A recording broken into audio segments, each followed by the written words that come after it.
Hello everyone, welcome to the new world with I thinking. तो दोस्तों, आज हम केमिकल काइनेटिक्स को पूरा रिवीजन करने वाले हैं। जो जो मोस्ट एक्सपेक्टेड क्वेश्चन होंगे ना नीट 2024 में, वो सारे करेंगे। ठीक है ना। उस कॉन्सेप्ट से बेस्ड क्वेश्चन करेंगे। नीट के 5 मिनिमम पीवाईक्यू करेंगे और सारे फॉर्मूलेज रिवाइज करेंगे। तो इस वीडियो के द्वारा मैं चाहता हूँ आपके जो भी केमिकल काइनेटिक्स का क्वेश्चन है ना, इतना जो बताऊँगा इन्हीं में से आएगा। 99% गारंटी है कि इन्हीं में से आएगा। बाकी 1% में तो कुछ भी हो सकता है। ठीक है। तो आप ये लेक्चर जरूर देखना। टू दी पॉइंट चीज़ें होंगी, ज़्यादा हम टाइम वेस्ट नहीं करेंगे। जो कॉन्सेप्ट होगा वो सीखेंगे, ट्रिक देखेंगे, मैक्सिमम ट्रिक देखेंगे। ठीक है। और फिर क्वेश्चन को सॉल्व करेंगे। चलो स्टार्ट करते हैं इसे सॉल्व करना। क्वेश्चन से ही स्टार्ट करते हैं, फिर हम सारे फार्मूलेज, ग्राफ वगैरह जो भी आते हैं वो सारी चीज़ें बताएंगे। ठीक है। चलो पहला क्वेश्चन से ही स्टार्ट करते हैं। देखो पहला क्वेश्चन क्या था, नीट का 2022 में पूछा था कि द हाफ लाइफ ऑफ, देखो ये पढ़ लो क्वेश्चन, मैं यहाँ पे लिखा हूँ। The half life of first order reaction is इतना है if the concentration after 8000 years is इतना। बोला 8000 साल बाद कंसंट्रेशन हमारा वो इतना हो जा रहा है। Then the initial concentration was, तो इनिशियल कंसंट्रेशन पूछा है। ठीक है। तो कुछ नहीं, इसका एक फार्मूला याद रख लेना जो मैं बता रहा हूँ। ठीक है। क्या होता है फार्मूला, एन टी हाफ बराबर टी गिवन। एक फार्मूला ये याद रख लेना। ठीक है। और दूसरा फार्मूला कौन सा याद रख लेना, पता है कौन सा? देखो मैं बताता हूँ। 80 बराबर कंसंट्रेशन टी समय पे, initial concentration upon 1 to the power n। ये दो फार्मूले बहुत इंपॉर्टेंट है, मैक्सिमम क्वेश्चन आप सॉल्व कर लोगे। जब भी कभी आपको टी हाफ और एक टाइम गिवन हो नॉर्मल, तो ये फार्मूला याद करना। और कंसंट्रेशन क्या है, ये एट ए टाइम टी, और ये इनिशियल कंसंट्रेशन। और ये क्या है, यन का भी फार्मूला यन बराबर ये है ऑर्डर। ठीक है ना, ये जो है। ठीक है। अब देखो सवाल सॉल्व करते हैं। हमको क्या गिवन था, देखो हमको जो 80 था वो गिवन था कितना, कंसंट्रेशन एट 80, ये कंसंट्रेशन है। ठीक है ना, concentration at a time T. तो 80 हमारा कितना गिवन था, 0.02 मोलर गिवन था। तो इसको हम लिख सकते हैं 2.0 इंटू 10⁻²। ठीक है। तो देखो हम इस फार्मूले में रखेंगे तो हमारा क्या हो जाएगा, 80/A बराबर 1 टू द पावर n। ठीक है। तो 80 हमारा 2 इंटू 10⁻², जीरो लिखो या मत लिखो। इनिशियल कंसंट्रेशन पूछा था बराबर 1 टू द पावर, हमारा क्या हो जाएगा, n हमारा कितना था, n हमें नहीं पता था तो n निकाल लेंगे। कौन से फार्मूले से, n टी हाफ बराबर टी गिवन। ठीक है। तो n हमें पता नहीं था, टी हाफ हमें कितना गिवन था, बोलो। टी हाफ हमारा गिवन था 2 था, यहाँ पे देख लेते हैं। The T half of the first T half 2000 था। ठीक है। तो टी हाफ हमारा 2000 था और टी गिवन था 8000। तो 3 से 3 कट गया, एन बराबर 2 4 जा 8 हो जाएगा। तो एन बराबर 4 आ गया, तो यहाँ पे 4 रख लेंगे। इनिशियल कंसंट्रेशन हम फाइंड आउट कर लेंगे कितना आ जाएगा, ये कैलकुलेट आप कर लोगे। ये कितना हो जाएगा, 2 इंटू 10⁻², और ये 4 है तो 2 इंटू 2 इंटू 2 इंटू 2, 2 दूनी 4 दूनी 8 दूनी 16, 16 दूना 32, 32 10⁻²। और इसे आप ऐसे लिख सकते हो 0.3 मोलर। ठीक है ना। तो ये आंसर हो जाएगा। कोई दिक्कत? कोई दिक्कत नहीं। अब चलो आगे हम फॉर्मूलेज वगैरह जो भी हैं वो रिवीजन कराते हैं आपको, और क्या हो सकते हैं। ठीक है। या सवाल ही कर लें पहले, ये याद रख लेना। ठीक है ना, फर्स्ट ऑर्डर के लिए कोई दिक्कत नहीं होनी चाहिए। अब चलो मैं आपको थोड़ा सा ग्राफ वगैरह फर्स्ट ऑर्डर के फॉर्मूले से वाकिफ करा देता हूँ। ठीक है। देखो यहाँ फर्स्ट ऑर्डर के हम जो इम्पोर्टेंट फार्मूले और ग्राफ हैं वो देखेंगे। ठीक है। तो फर्स्ट ऑर्डर रिएक्शन बहुत ही इंपॉर्टेंट है। देखो इसमें क्या होता है, इंपॉर्टेंट फार्मूला KT बराबर ln A0/80। ठीक है। ये ln है, जब लॉग में कन्वर्ट करोगे तो 2.203, अरे होता है ना लॉग में कन्वर्ट, 2.303 लॉग A0/A मल्टीप्लाई हो जाता है ना। तो ये सब कन्फ्यूजन, बेसिक चीज़ें आप क्लियर रखना, बाद में पता लगा गलती ही किए जा रहे हो। ठीक है। टी हाफ बराबर क्या हो जाता है, 0.693/K, या इसी को ln2/K लिखते हैं। ठीक है। हाफ लाइफ का फॉर्मूला, कोई दिक्कत नहीं। ठीक है ना। अब देखो अगला हमें पता होना चाहिए, CT बराबर होता है, CT concentration at time T, या इसी को हम 80 लिख रहे थे, कोई दिक्कत नहीं। तो C0 e⁻⁻KT हो जाएगा। ठीक है। ये सब फर्स्ट ऑर्डर की रिएक्शन हम पढ़ रहे हैं। ठीक है। अब देखो कुछ ग्राफ्स हम देख लेते हैं, कुछ हम डायरेक्ट चीज़ें सीख लेते हैं जो डायरेक्ट आते हैं एग्जाम में डायरेक्ट। जैसे T 75% बराबर क्या होता है, 2 इंटू टी हाफ। ठीक है। डायरेक्ट क्वेश्चन आता है, पूछेगा कि बताओ T75% पे क्या होगा हमारा, अगर हमारा टी हाफ इतना है, ठीक है। तो आपको डायरेक्ट फार्मूला इस पे ये नहीं लगाना है, ठीक है, ऊपर वाला डायरेक्ट यहाँ से याद रख लेना, बस ये वैल्यू याद होनी चाहिए। तो ये मतलब आपके सेकेंडों में क्वेश्चन सॉल्व कर देता है। तो ये नोट करके लिख लो, मल्टीप्लाई में है टी हाफ, T90%, T99% बराबर 6.6, क्या T50% लिख लो या टी हाफ, बात एक ही है, कंफ्यूज मत होना, कुछ भी लिख के दे सकता है इसलिए मैंने लिख दिया, ठीक है। 90 या 90% और T99%, ठीक है। अब T99.9%, तो ये क्या होता है 10T हाफ होता है, और 1099.29 आ जाए तो वहाँ पे क्या हो जाता है 13.34T हाफ होता है, ठीक है। सारे याद करते चलना, मैं डायरेक्ट बता रहा हूँ। और एक्स्ट्रा लिख लो T87 ऐसे कभी आ जाए तो बराबर 3 इंटू टी हाफ, ठीक है। T93 पॉइंट इतना परसेंट आ जाए तो एक डायरेक्ट भी फार्मूला बताता हूँ, अगर मान लो ये सब याद नहीं हो रहे हैं तो डायरेक्ट वैसे निकाल लेना 5T हाफ। इतना वैल्यू आपको एटलीस्ट ये सारे तो याद ही होने चाहिए, डायरेक्ट सवाल सेकेंडों में हल हो जाएंगे। अब देखो अगर वो भी नहीं याद हो रहा है तो एक डायरेक्ट फार्मूला इन सब के लिए, ठीक है। KTX% के लिए पूछता है तो ln, ठीक है, 100/100 - x, ठीक है ना। मान लो 75% के लिए पूछा तो x की जगह 75 रख देना, ठीक है। जो भी, तो आपको जो भी पूछेगा वो निकल आएगा क्वेश्चन, ठीक है ना। अब देखो, अब हम आगे बढ़ते हैं, आगे की चीज़ें रिवाइज करते हैं, ग्राफ वगैरह देख लेते हैं, ठीक है। ग्राफ मान लो हमारा क्या है, अगर आपसे पूछा टी, ये फर्स्ट ऑर्डर का पढ़ रहा हूँ, ln/CT, ठीक है, और ln/CT हमारा यहाँ पे क्या हो जाएगा -k, ठीक है, और यहाँ से यहाँ तक की जो वो हो जाएगा ln/C0 हो जाएगा। तो ये हमारा इंटरसेक्ट पॉइंट है, ठीक है। तो ये रिलेशन आ सकता है, ग्राफ, ये फर्स्ट ऑर्डर का ग्राफ है, ठीक है। अब देखो अगला ग्राफ हमारा ये वाला, अगर CT और T में रिलेशन पूछता है तो CT बराबर क्या बताया, C0 इंटू e⁻, क्या बताया मैंने, CT बराबर C0 e⁻KT। तो एक्सपोनेंशियल ग्राफ आ रहा है ना, तो एक्सपोनेंशियल मतलब यहाँ से ऐसे कर दोगे, ठीक है। ये रिलेशन पूछ सकता है, सारे मैं याद बता दे रहा हूँ, याद कर लेना, कुछ भी कर लेना, ठीक है ना। ये के अगर कंसंट्रेशन और रेट का ऑर्डर पूछे तो ये होता है, क्योंकि अगर मान लो फर्स्ट ऑर्डर रिएक्शन में तो rate directly proportional to power A, तो ये y बराबर mx टाइप से, तो ये स्ट्रेट लाइन है तो ये ऐसे जाएगा, तो ये रेट और कंसंट्रेशन, ठीक है ना, ये कंसंट्रेशन है। तो ये सब चीज़ें मैथ की चीज़ें हैं, पर याद रख लेना आप डायरेक्ट, ठीक है। और कुछ भी पूछ सकता है आपसे, और मान लो अगर ln क्या पूछता है 2/k, ठीक है। तो यहाँ पे तो हमारा कंसंट्रेशन पूछे तो ये कांस्टेंट होता है, ठीक है ना, क्या कांस्टेंट होता है, कोई दिक्कत नहीं होनी चाहिए, ठीक है। ये सब सारे ग्राफ याद रख लेना, बाकी हम आगे बढ़ते हैं, सवाल भी करेंगे, कुछ सवाल कर लेते हैं और एक्स्ट्रा, ठीक है। चलो सवाल करते हैं। अच्छा, फर्स्ट ऑर्डर में कुछ इंपॉर्टेंट बात और लिख लो, जैसे यहाँ पे क्या होता है ना, टी हाफ जो होता है ना, ये क्या होता है, कांस्टेंट होता है। अभी तो पता है टी हाफ 0.693/k, तो ये कांस्टेंट होता है। तो ये इंडिपेंडेंट ऑफ कंसंट्रेशन होता है, क्या, independent of concentration first order में, ठीक है ना। T half independent of concentration होता है, लेकिन अगर जीरो ऑर्डर होता है, जीरो ऑर्डर में हमारा क्या होता है, डिपेंडेंट होता है, क्या, डिपेंडेंट होता है, ठीक है। क्योंकि टी हाफ हमारा जो होता है डायरेक्टली प्रोपोर्शनल टू A0 होता है, क्योंकि जीरो ऑर्डर में टी हाफ का फार्मूला क्या होता है, A0/2k होता है जीरो ऑर्डर में, ठीक है।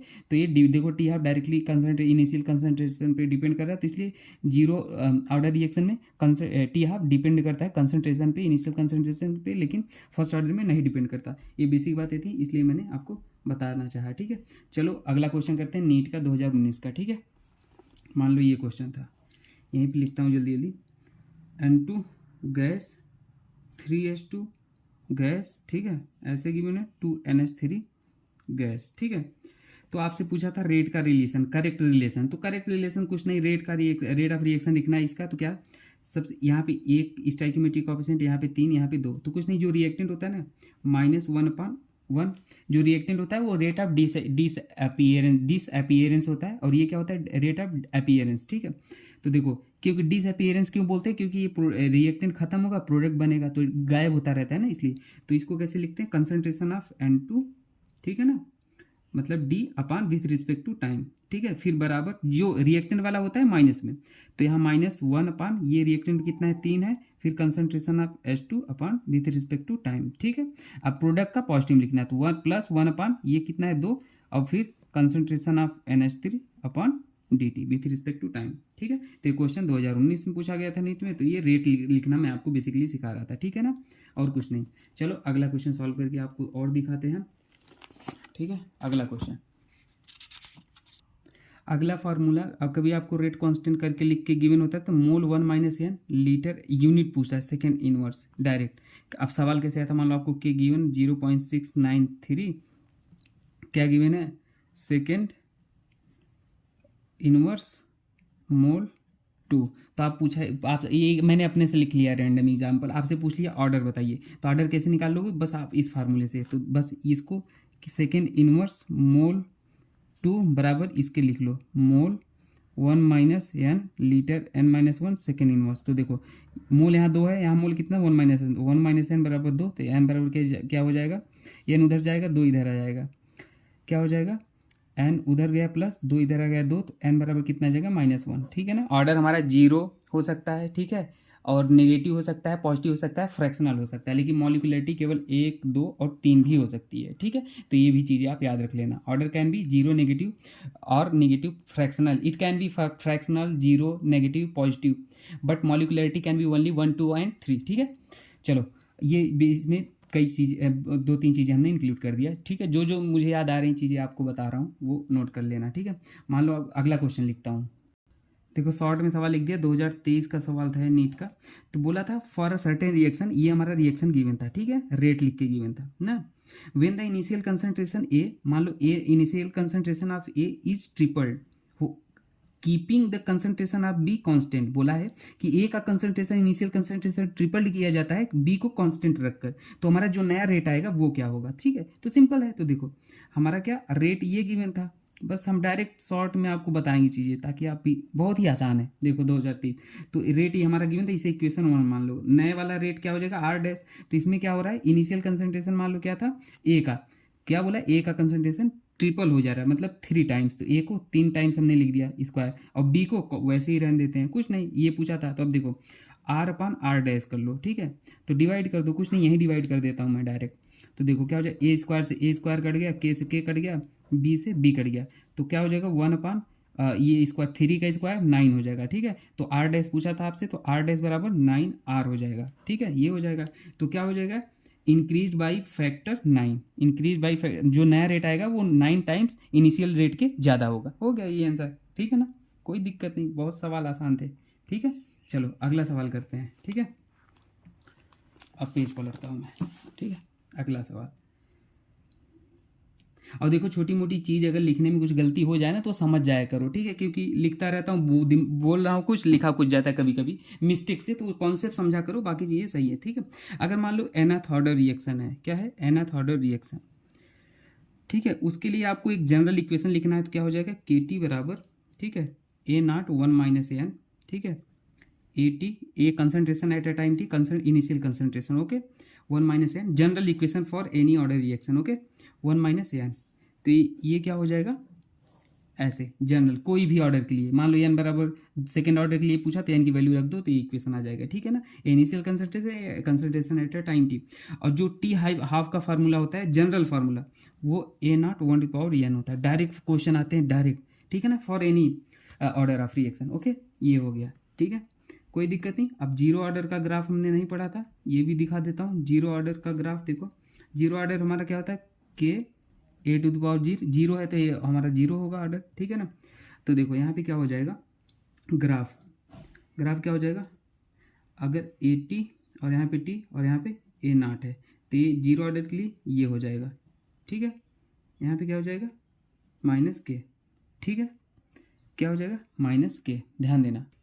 एक कंसंट्रेशन और टाइम का मैंने निकाला है, अब रेट और किसका निकाल लें कंसंट्रेशन का। अगर रेट और कंसंट्रेशन का निकाल लेंगे तो रेट और कंसंट्रेशन भाई जीरो ऑर्डर है, जीरो मतलब कुछ नहीं, ये तो इंडिपेंडेंट है, तो ये कांस्टेंट होगा, और ये के है, ठीक है ना, के है, क्योंकि ये कुछ जीरो है ना, तो रेट ये हो जाएगा बेसिक, ठीक है ना। तो ये इतना बातें आप याद रख लेना, बाकी आगे बढ़ते हैं और बढ़ते हैं हम आगे, ठीक है। चलो और फार्मूला मैं आपको लिखा दूँ, आर्हीनियस इक्वेशन के बराबर क्या होता है, AE⁻⁻ ठीक है ना। ए क्या होता है, आर्हीनियस फैक्टर होता है, के होता है कांस्टेंट होता है, ई क्या होता है, एक्टिवेशन एनर्जी, आर क्या होता है, रीडबर कांस्टेंट होता है, टी क्या होता है, टेम्परेचर होता है, ठीक है ना। तो ये होता है इसका सबसे इंपॉर्टेंट फार्मूला जो है एल एन, इसी से आता है एल एन K2/K1 बराबर E/R 1/T1 - 1/T2। और T1 T2 की वैल्यू ऐसी रखना कि पॉजिटिव आई है, ठीक है, बस इतना याद रख लो, ये डायरेक्ट फार्मूला, ठीक है। एक टेम्परेचर कॉफिशिएंट का फार्मूला होता है RT+10, ठीक है। टेम्परेचर कॉफिशिएंट म्यू होता है, तो वहाँ पे ΔT/10 होता है, ठीक है। ये फार्मूला भी याद रख लो आप, डायरेक्ट याद होगा, ठीक है ना। और आपको एक्सोथर्मी का ग्राफ आप याद रख लेना, एक्सोथर्मी का ग्राफ क्या होता है, ऐसे होता है, ठीक है ना। ये रिएक्टेंट, ये प्रोडक्ट। और एंडोथर्मी का ग्राफ जो होता है, ये पोटेंशियल एनर्जी है और रिएक्शन कोऑर्डिनेट और ये पोटेंशियल एनर्जी। तो एंडोथर्मी के लिए ऐसे आता है, ठीक है ना। बाकी मैं एक्सोथर्मिक एंडोथर्मिक रिएक्शन पूरा पढ़ाऊंगा तो बता ही दूंगा सारी चीज़ें, अभी तो मैं आपको डायरेक्ट बता रहा हूँ, ठीक है। चलो एक ट्रिक बताता हूँ आपको, ठीक है, मज़ेदार ट्रिक यहीं बता देता हूँ, ठीक है, क्या ही आगे जाना। देखो मान लो मेरे पास ए है, बी है, ठीक है ना, और इधर इनिशियल रेट है 2 × ऑर्डर निकालने का ट्रिक बताता हूँ ना, कोई लंबा मेथड नहीं फॉलो करना है। 0.1 0.1 0.2 0.2 0.2 और यहाँ पे 4 × 10⁻⁴ और यहाँ पे 16 × 10⁻⁴। तो आपको ओवरऑल ऑर्डर बताना है, ओवरऑल ऑर्डर, ठीक है ना। तो ओवरऑल ऑर्डर बताने के लिए आप कुछ नहीं करना, सिंपल देखो, आपको मान लो विथ रिस्पेक्ट टू ऑर्डर क्या निकालना है, ऑर्डर विथ रिस्पेक्ट टू हमें निकालना है ए, ठीक है ना। तो ए की विथ रिस्पेक्ट टू निकालना है, तो ध्यान देना यहाँ पे देखो क्या है, ये कांस्टेंट है, ये कांस्टेंट है, ए का निकालना है तो इस ये बी को देखो कहाँ कांस्टेंट है, ये दो यहाँ पे कांस्टेंट है कंसंट्रेशन, तो यहाँ पे डबल हो रहा है, दिख रहा है, यहाँ पे ये डबल हो रहा है। तो रेट अगर ये देखो, ये 0.1 से 0.2 हो रहा है, तो ये क्या हो रहा है, ये क्या हो रहा है, ये हमारा डबल हो रहा है। ये देखो हमेशा याद रख लो, यहाँ से 4 × 2 × 2, ठीक है ना। तो 2 × 2 दो बार है ना, हमेशा याद रख लेना, जो भी क्यों ना 2 से ऐसे मल्टीप्लाई करके देख लो। तो 4 × 2, जब इसको 2 बार 2 से मल्टीप्लाई करो तब जाके 16 आ रहा है, तो मतलब ए बराबर हमारा क्या हो जाएगा, A⁻ हमारा 2 हो जाएगा, ठीक है ना। अब देखो बी का कंसंट्रेशन निकालना है, तो ए को देखो यहाँ पे कांस्टेंट है, बी को देखो तो यहाँ से ये डबल हो रहा है, तो रेट क्या हो रहा है 2 × 2 एक बार 2 से मल्टीप्लाई करने पे 4 हो रहा है, तो मतलब यहाँ पे ए बी बराबर क्या आ जाएगा, 1 आ जाएगा। यहाँ पे 2 बार हो रहा है तो इसलिए 2, यहाँ पे 1 बार में ही आ जा रहा है तो 1 हो जाएगा। तो ओवरऑल ऑर्डर क्या होता है, 2 1 3, ऑर्डर ऐड कर दो तो 3 हो जाएगा, ठीक है ना। कोई दिक्कत नहीं, कोई दिक्कत नहीं। अच्छा एलिमेंट्री रिएक्शन होती है ना, तो हमारा ऑर्डर और मॉलिक्यूलरिटी जो होता है वो सेम होता है, लेकिन कॉम्प्लेक्स रिएक्शन होती है तो ऐसा नहीं होता है। एलिमेंट्री रिएक्शन है, मान लो आपको लिखा है A⁴ B⁴ ठीक है। अब बोला एलिमेंट्री रिएक्शन है तो ऑर्डर क्या हो जाएगा X+Y। लेकिन अगर बोला एलिमेंट्री रिएक्शन नहीं है तो ये X नॉट मे और may not be equal to हो सकते हैं, ठीक है ना। ये सब बेसिक बातें याद रखना, ठीक है। बाकी मैंने केमिकल काइनेटिक्स आपको रिवाइज करने की सारी कोशिश की है, सारे क्वेश्चन करा दिए हैं, ठीक है। बाकी मिलता है नेक्स्ट वीडियो में दोस्तों, और कुछ डाउट हो कमेंट सेक्शन में पूछ लेना। ट्रिक और टिप्स का प्लेलिस्ट जरूर देखना, नीट एक्सक्लूसिव PYQ का प्लेलिस्ट जरूर देखना। बाकी किसी को ऑर्गेनिक केमिस्ट्री नहीं समझ में आती सब पढ़े, बेसिक ऑर्गेनिक केमिस्ट्री पढ़ो, फिर GOC पढ़ो, फिर रिएक्शन मैकेनिज्म पढ़ो, 2 चीज़ मैंने पढ़ाई है, ये पढ़ाऊंगा, कभी दिक्कत नहीं आएगी, ठीक है। ओके दोस्तों, थैंक यू।